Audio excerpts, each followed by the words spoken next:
Welcome to my YouTube automotive channel. Today I have a 2013 Ford Taurus, and in this video I will show you which fuses to check in case you have your ABS light on and ABS is not working.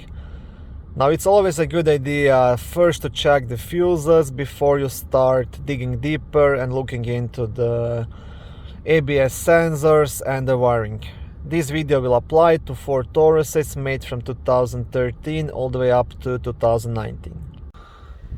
Okay, so all the fuses you want to check will be located in the main fuse box, which is under the front hood, just next to the battery, right here.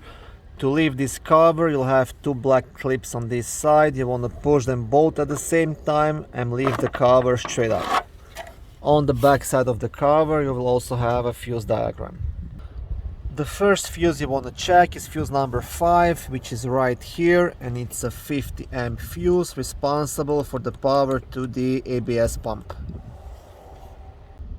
Next fuse will be fuse number 43, located here. It's a 20 amp fuse responsible for power to ABS system valves.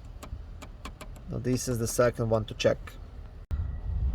Next fuse will be a small red 10 amp fuse located right here. It's a fuse number 59, and it's a fuse responsible for brake on off switch. So definitely make sure to check this one. And the last fuse to check will be fuse number 92, again small red 10 amp fuse located here, responsible for the power to ABS system module. So you'll have total of 4 fuses to check. Okay, thank you for watching my video. I hope it was helpful and educational. If it was, please like it and consider subscribing and joining my YouTube automotive channel. On my channel there is lots of how-to videos, do-it-yourself videos, car reviews, product reviews and other similar automotive topics.